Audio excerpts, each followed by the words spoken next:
Today I am talking about every new FC25 feature, where you're putting all the new features into one video so you know exactly what things are coming to gameplay, career mode, ultimate team and more. There is a lot to talk about today, and if you haven't already, make sure you subscribe because there is still more FC25 videos to come. So the first big feature in FC25 is of course the new Rush mode. This replaces Volta Football. It's a new 5v5 game mode. It's based on a grass pitch, but it's a smaller pitch. It's not like the standard regular size pitches that you see. It's got its own rules for offsides, and there's no red cards, there's blue cards, which results in like a sin bin. It's got its own penalty system as well, which is one-on-ones against the keeper. No substitutions, 2-player celebrations, quick chats and ping systems. Something a little bit different, and it is incorporated in manager career, player career, clubs, ultimate team, and also kickoff mode. It's got its own unique stadium as well. So let's move on to gameplay. We've got FCIQ. This overhaul of tactical foundations across the game delivers greater strategic control and more realistic team movement, while a new AI model powered by real-world data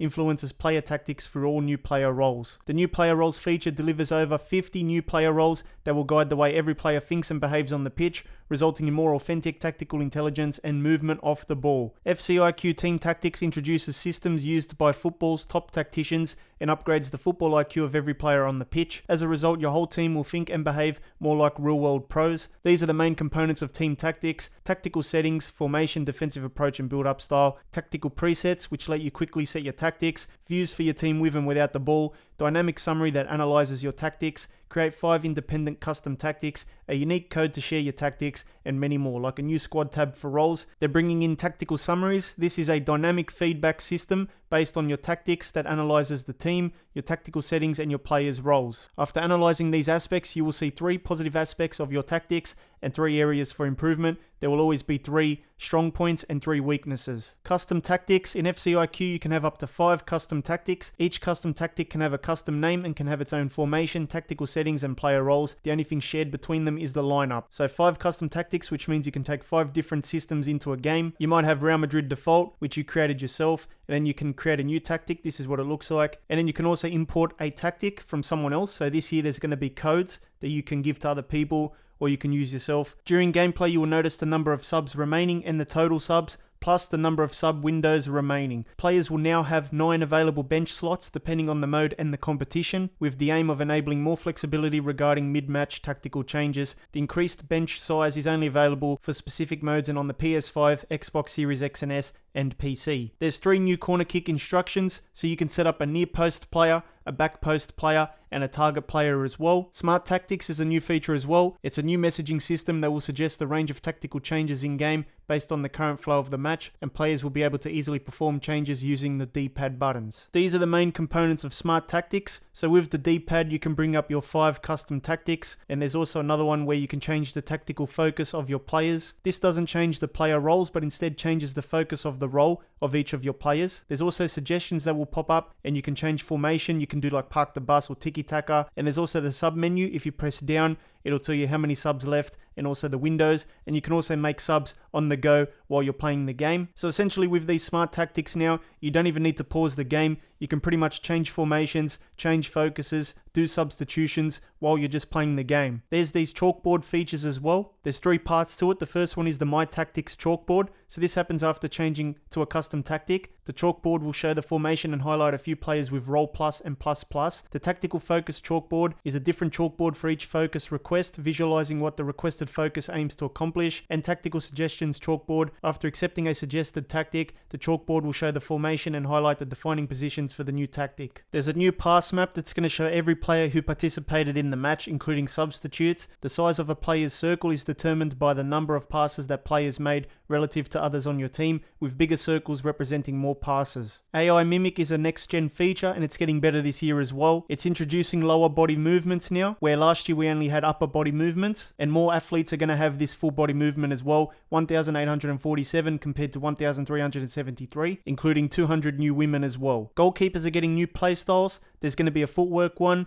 rush out, deflector, cross claimer, far reach, and far throw. Passing accuracy changes are coming. Players will notice that players now feel more personality based, meaning the skills and attributes of the player you're controlling will have a greater impact on the outcome of each pass. There'll be no more of those miracle no-look passes from players that have lower overalls and stats. There's going to be players slipping when they pass the ball as well. These animations trigger in matches with rain or snow weather conditions in non-competitive modes. These animations, when triggered, are only visual and don't affect the results of the passes or shots. Shooting in FC25 is going to have an off-balance follow-through. Players can now trigger off-balance animations. This feature takes into account the angle and power of the shot, adding another layer of depth to the shooting mechanics. Dribbling improvements are coming to next gen. Improvements to various turning angles, new and refreshed animations when dribbling the ball, new and refreshed animations when receiving the ball. There's also a new professional foul mechanic where you can just grab the player, throw him to the floor, and don't even worry about the ball. This will be an automatic yellow card, but can result in a red card with repeated use. Other defensive updates, there's going to be a reaction time modifier, added a new setting to help compensate for the speed in which the next player switch changes to allow you to calibrate to your needs. Goalkeepers can only be manually moved 1 to 2 steps in any direction, with a short cooldown period after use to prevent this move from being overused. Players can now request a precision pass, R1 plus triangle, from a quick free kick. Offside advantage overlay. A visual cue appears on the pitch, making it easier for players to recognize offside positions during gameplay. Red card advantage. A newly introduced system adds an advantage call for potential second yellow or straight red card scenarios, allowing play to continue. Second yellows and red cards can be given later during the next stoppage in play. Note, the red card advantage is only intended to occur during clear goal scoring opportunities. For those who enjoy a more strategic and simulated approach, the simulation mode introduces enhanced CPU AI, wind effects, and player-controlled sliders for fine-tuning gameplay. Sim mode will be available in career mode,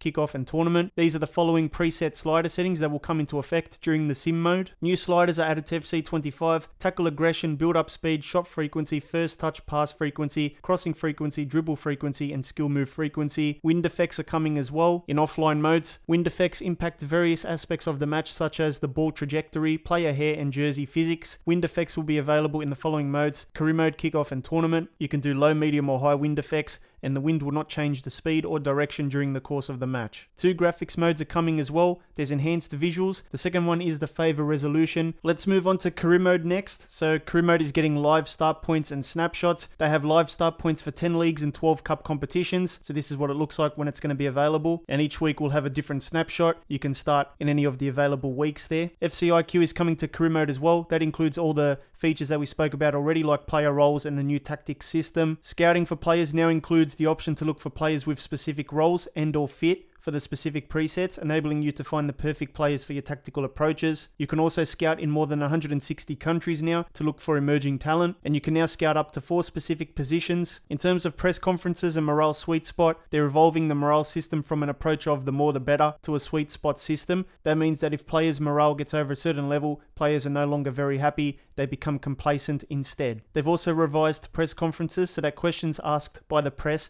are now fueled by tactical choices, opponent setup, and match statistics. The new game mode Rush is coming to career mode as well. You can interact with your youth academy through Rush matches in Manager Career. These are 5v5 matches with your youth players with an AI controlled goalkeeper, and it's going to be a tournament against other youth teams from other clubs bi-monthly, and winning these competitions can provide a significant increase to the development of your youth players, accelerating their growth and helping them reach their full potential faster. Youth players are now going to look younger, and you'll be able to see them physically grow during their development in the youth academy. Women's football is coming to Manager Career as well, and also Player Career, so you'll be able to use the teams that are available in the game and play in different competitions. There's new game settings, so we're going to get the simulation gameplay type, which is going to be slower, a more sim-style experience that is closer to what you'd see in a live football match. And you can also get the classic approach, which is the more arcadey approach. There's going to be new settings for other areas of career mode, so if you really want to challenge yourself, you can raise the difficulty of the save by making transfer negotiation stricter, setting the board expectations to be harsh, slowing the training plan recovery rates down,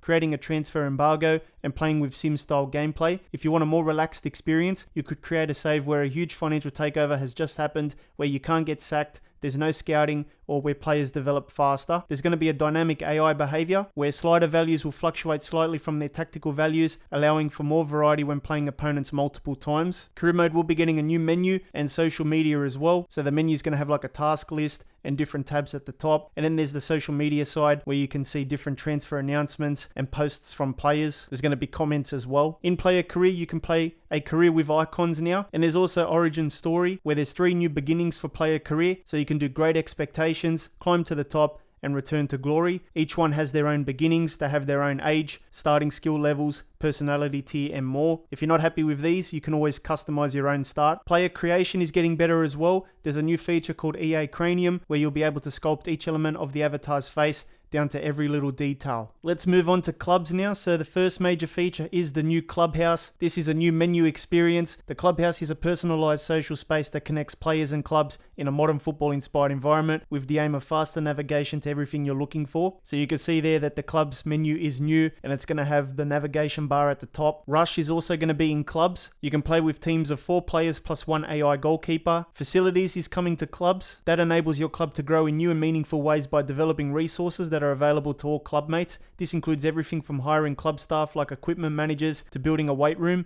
Each facility is a choice that can shape the way your entire club plays and develops together. FC IQ and tactics are coming to clubs as well. We've already spoken about that stuff. League relegation is in clubs now. There's a relegation battle match now, which will determine if you stay in the current division or drop to a lower one. In terms of cosmetics and customization, there's going to be deeper pro customization. So this has to do with the EA Cranium feature we spoke about. And of course, there's other customization items like hair, tattoos and stuff that they're bringing to the game as well. And then there's also the quick chat feature. You can communicate with other team members by using the D-pad buttons. So you can say nice, thanks, sorry, and unlucky. Goalkeeper playstyles will also be in clubs. We spoke about that earlier. Post-match timer is going to be in clubs as well. You can stay in the post-match menu longer before being returned to the lobby. And there's also clubs league matchmaking, where matchmaking for clubs league matches will now prioritize finding clubs of a similar skill rating. Let's take a look at Ultimate Team next. The first feature coming to foot is Rush. You can team up with your friends and do the 5v5 matches. FC IQ is also coming to Ultimate Team, so that includes the player roles and the tactics. There's a new stadium and match experience. The Ultimate Team match experience is fully refreshed thanks to newly designed stadiums and more engaging live broadcasting sequences.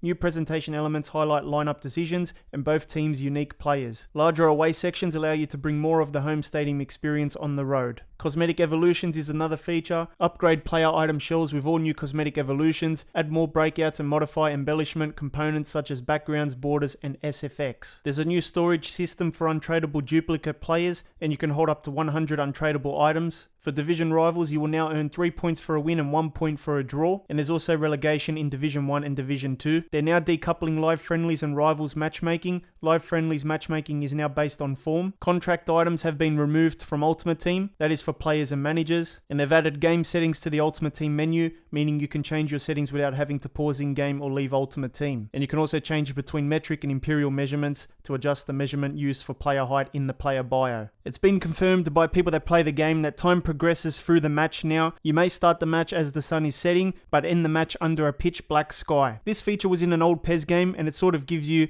an example of what it's going to look like in the game. The replay mode in FC25 is getting much better now compared to FC24. You can see you've got instant replay, edit timeline, camera speed, filters, and effects. Photo mode is L3 and hide UI is R3. You can do the zoom as well. So it looks like they've given instant replay a new look. This is like a photo mode here, so you can change the settings. They've got things like focus, aperture, filters at the top there. Obviously this feature is good if you use the instant replay mode, like if you want to make content, or if you want to take a screenshot of something that happened in the game, or record footage of something that happened in the game and post it online. There's a lot of creator tools now. There's a lot of different camera angles you can use, and filter effects and photo effects. The French League posted some big news, new faces for more authenticity in FC25. They put out this trailer alongside the tweet, basically showing us that they've scanned many teams in the French League, many players in the French League, but it's very exciting because, yeah, more player faces, which is always a good thing. Career mode people love the real faces, and overall, just having more real faces in the game helps with authenticity. We're going to have more than 120 stadiums that are going to be real in the game, but this year's new inclusions include the Mas Monumental for River Plate, the Quip for Feyenoord,